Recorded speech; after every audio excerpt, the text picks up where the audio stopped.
Godrej formally adopted a overarching CSR strategy called Good and Green. And through this, basically, the vision was to work towards social as well as environment investments through which we could help in building a greener and a more inclusive India.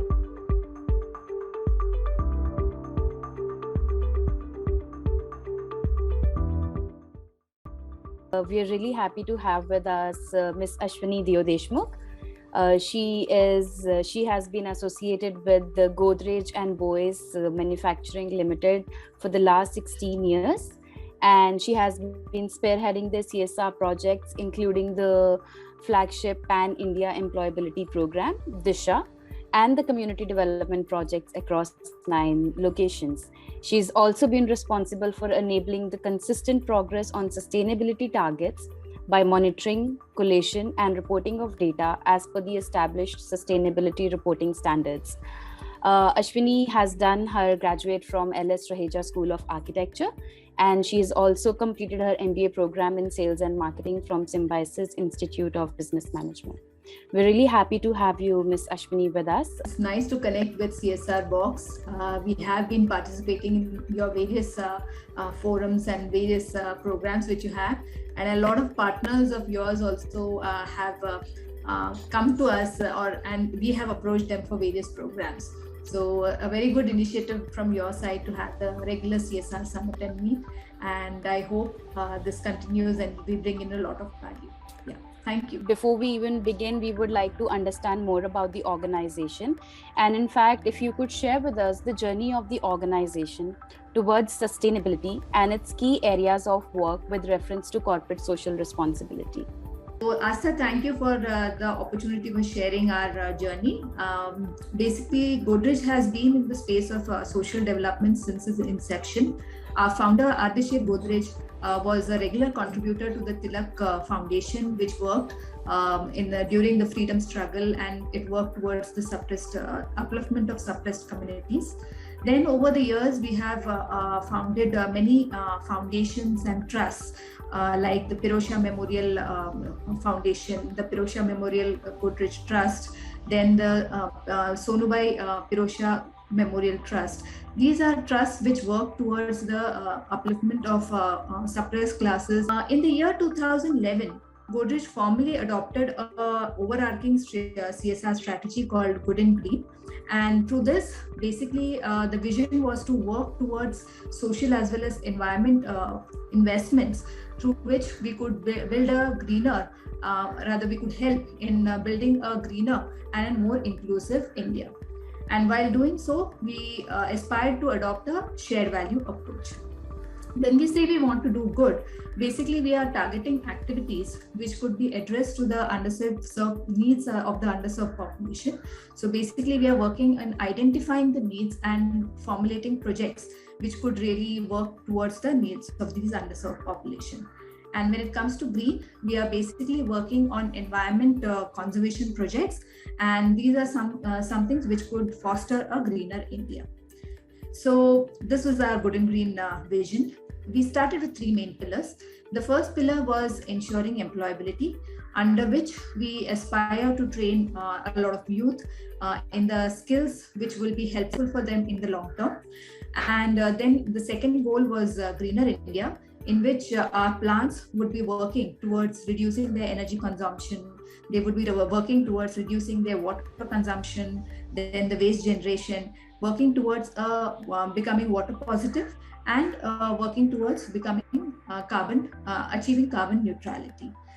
This they could also do by increasing the share of renewable energy.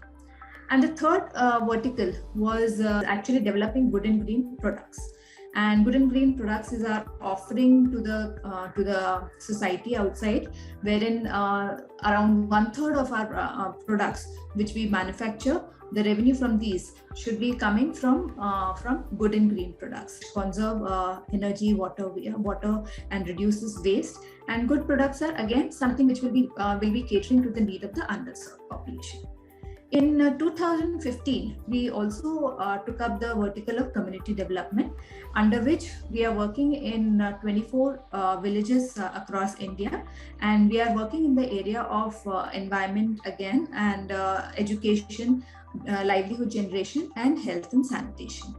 Here, I think I would elaborate more on the flagship project of ours, which is Disha. And in Disha, we are basically aspiring to, it's a flagship program which is mapping the needs of the underserved youth and trying to make them more employable, so that they are brought in the mainstream of employment of industries. Thank you so much, ma'am, for sharing that with us. It's really good to hear all the good work that Godrej and Boyce company is doing. When you talked about Disha project, we would like to know, there's a huge skill gap in India amongst the youth.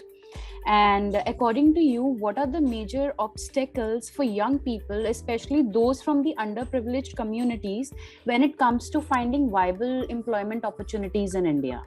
As for the genesis of the project, Disha itself was basically the skill gap, and this is something quite well documented, and various programs of government as well as the corporates is working towards addressing these.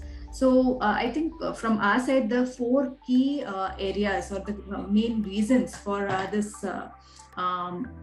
gap is probably, first one is the challenge that the challenge of the employment puzzle is a quality education, and quality education which is leading to gainful employment. While the country has achieved a good progress in ensuring primary education, enrollment to the primary education, but still a lot need to be done when it comes to say the access to secondary education, retention of the students in secondary education, and the quality itself of the secondary education. So which is frankly the start of the journey of employment. So this is one big challenge which the underserved youth encounter. Then the second area we feel is the disproportionate spread of employment opportunities. So you would have some states having a lot of opportunities and some states really having very few opportunities, and which is forcing the youth really to migrate in search of better employment, or rather in some cases to really find one. And and sort of there is an inertia for this migration itself, which and rightfully so, because people are really worried as really they move to the places whether the environment would be good and they would be able to match up or not. So this migration, this inertia for the migration, the fear for migration or the reluctance for migration is leading to youth taking up suboptimal employment at a local level. So their potential is not best utilized in their local area. The third challenge I basically feel is that a lot of youth are taking up this training program and then moving on to areas in the cities where the employment is there. But this youth is basically not having the basic education or the family background or you can say the financial support, which could really support them for the first difficult 6 to 1 year in the city. So what happens is this youth gets trained but is not able to sustain in the city and take up that rigor in the first few months, and they return back. So they return back again to the suboptimal employment level. And the fourth one, which we found quite interesting in our programs, is the aspiration gap. So there is an aspiration mismatch. So most of these youth, if you see, are not like the first generation. These are not like sons of farmer or who have taken up skill training, but these are people. These are youth who are the second generation or the third generation in this whole journey. So basically, they do not want to do the same thing as what their father did or grandfather did. So there is an aspiration for bigger things, but unfortunately, they are again not educationally sound for that, and they are not basically having the necessary skill set or the training or even an access to that particular training. So these are some 4 big challenges which are really the key pieces of the puzzle which which the government agencies are trying to solve, the corporates are trying to solve, so as to ensure gainful employment, not only to, I would say, the underserved, but the whole of the youth population of India. Thank you so much for putting that very beautifully about the skilling program Disha that empowers youth in India. We would like to understand a little bit more about the kind of support that the project provides to the youth that is in need of employability, and then in that case, how has that support translated into better employment opportunities for the people that we are skilling with Project Disha? So basically, if you see the skilling sector, a lot of activities have been done by the various corporates, various government agencies also. And we at Godrej, what we thought is our best contribution would be to really empower and I would say work more with the existing ecosystem which was already there for skilling. So basically, in line with our shared value approach, what we did is with the existing ITIs and good VTP partners, we could initially find, we started our program on actually enhancing the kind of training being imparted by these ITIs and the VTPs. And as we move ahead, we did some mentoring and also found few new VTPs and other training centers, which we took on board, and we enhanced their teaching standard. So basically, how Disha works is basically works in 4 areas. So the first kind of intervention which we have with our training partners is basically providing training infrastructure. Here it is very important to understand that the kind of trades we support, these are manufacturing centric trades. So basically, we need a lot of equipments and gadgets and tools to really demonstrate and ensure a good practical teaching learning experience is given to the trainer. We have worked extensively with lot many partners in the refrigeration and AC space, and here we have developed 29 Center of Excellence. So these are labs which have basically the cut section of our equipments and the latest like the refrigerators or the ACs and all.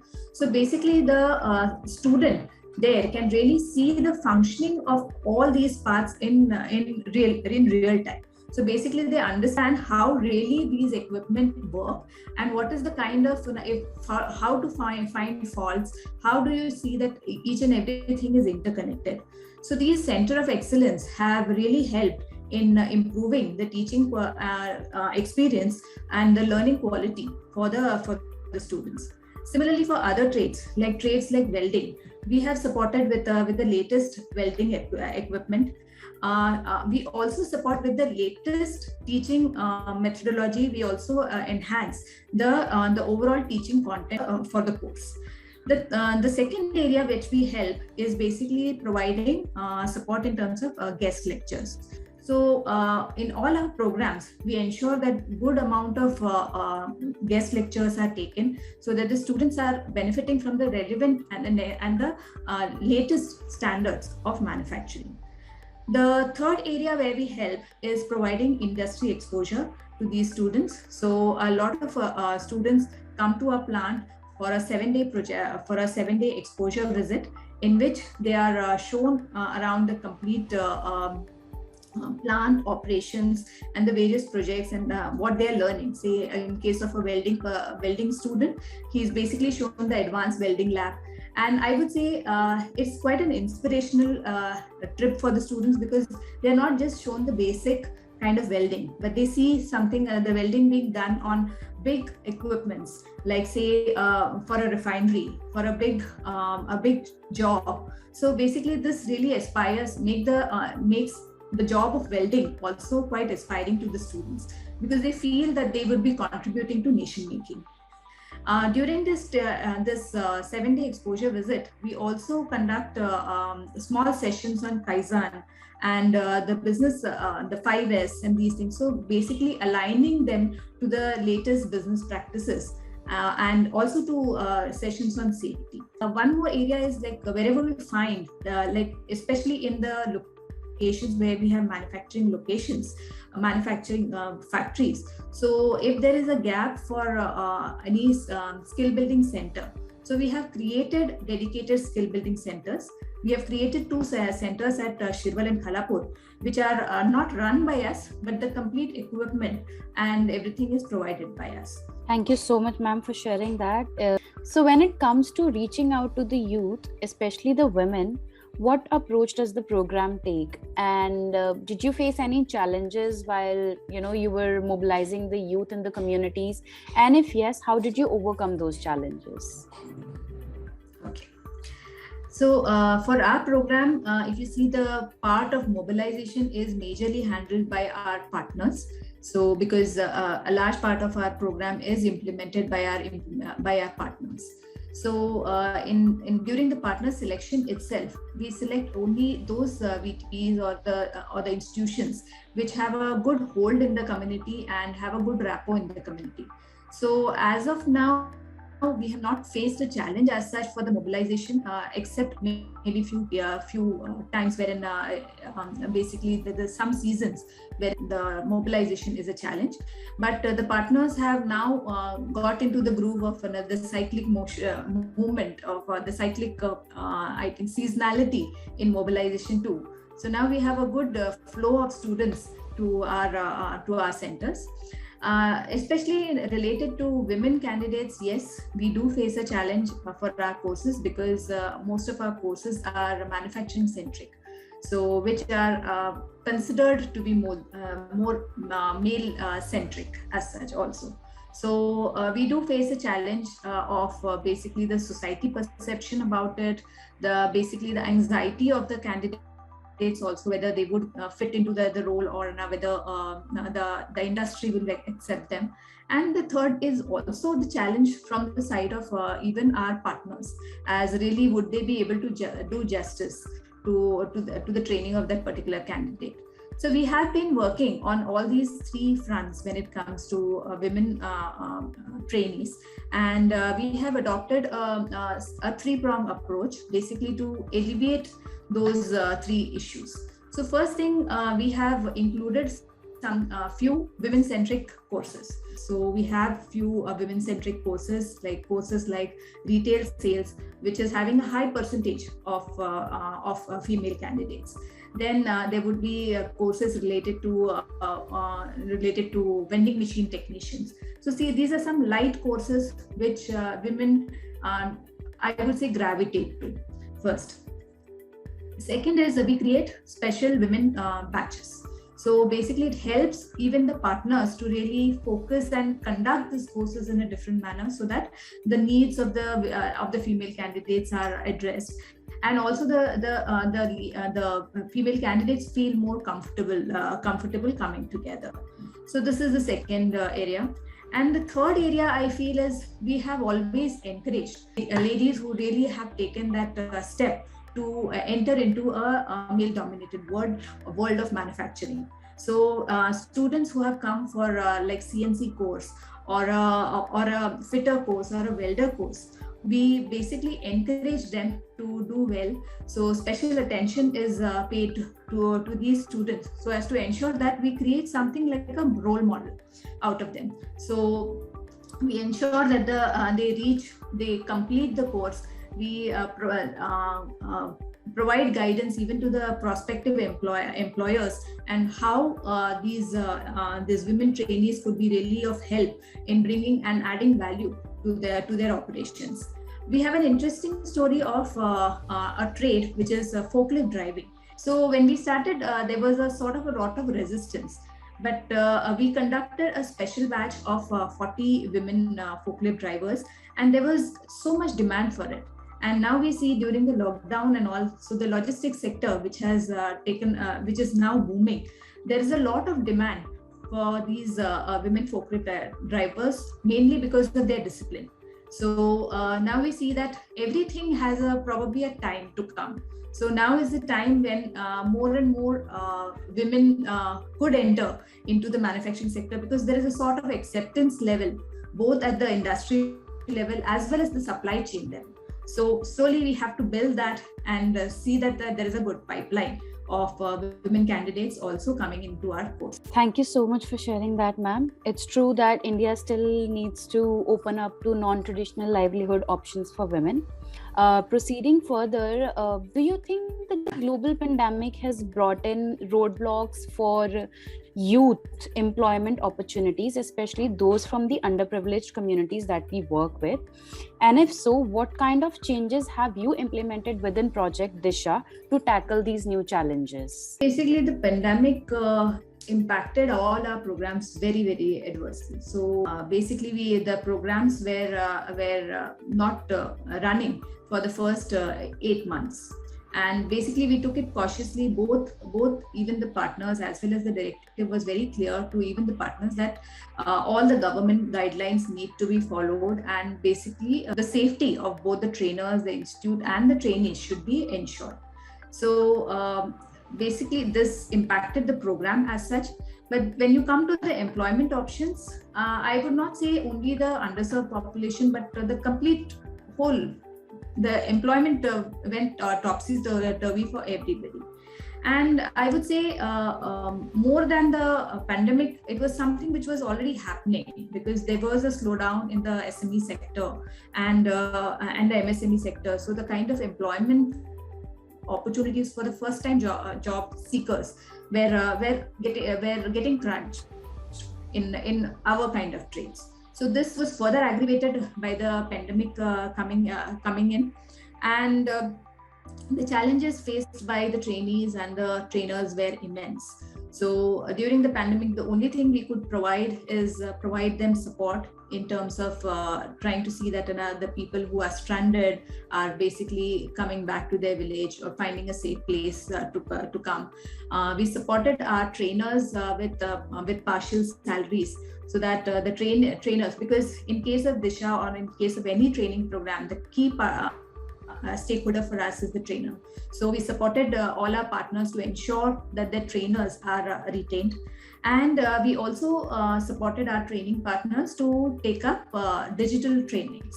So we supported them in making of the digital content. We also supported them we also funded the digital content.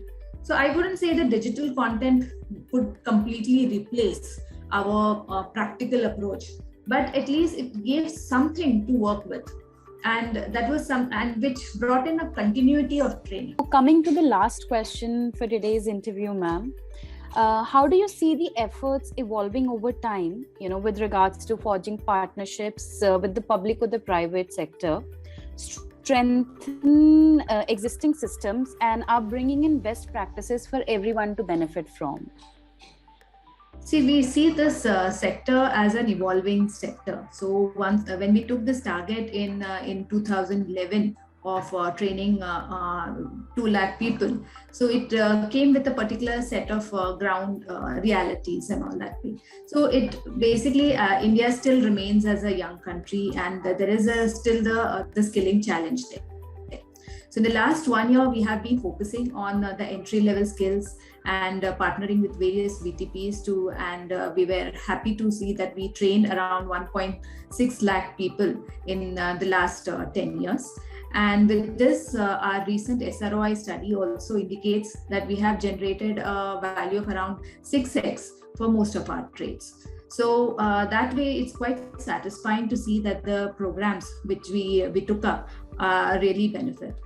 So as we see the future ahead, and we've also seen that every 5 years there is a change as the needs slightly change, and also the needs change because the background and the ecosystem working on skilling really evolves. So we have taken up that in the next 5 years, based on the new ground conditions, we would be continuing to work on basic skills and entry-level jobs. But in addition, we would be also looking at training for upskilling of a new target audience like engineers. We would be also looking at upskilling of young graduates. So in this space, we would be taking up more trainings which will be targeting towards advanced training. So the ITIs basically who are already associated with us, we would be doing both the basic training and as well as targeting few advanced trainings also for the ITI students. For the engineers, we would be basically looking at trainings which are more digital in manufacturing. So we would be taking up in the next 1 month, we are basically launching a program which is targeted towards robotic and automation, as well as digital marketing, and as well as business analytics training for engineering students. In the space of young graduates, basically we are looking at entrepreneurship model of e-com for the young graduates. So these are some diversification we plan to take up so that we add more value and reach more number of people in the coming 5 years. And in the last 10 years, we have trained up roughly around 1.6, and we continue to train on the similar pace and hope to train 50,000 more people in the coming 5 years. So also in the space of partnership, our partnership till now have been more in our sector itself, but moving ahead, we look at partnerships across the sector. So as you have seen an example of the robotics and automation, so it has an overlap with the IT industries. So in the near future, we see a lot of collaboration between various sectors and various industries so as to ensure that we take out the best of the talent pool which we have in the country, and each and every organization would be weighing for training these and ensuring that the best talent reaches each and every industry segment. Thank you so much for sharing that, ma'am. It was really wonderful to hear about all the good work that you and your team at Godrej and Boyce Company is doing. With that, we come to the end of this session here, and we thank you for taking out time to address this session and answer some of our very important questions. Thank you so much for joining us, and we wish all the very best to you as well as your team. Thank you, Astha. Thank you to the CSR Box team, and we look forward to participating virtually as well as in person in the near future. Thank you.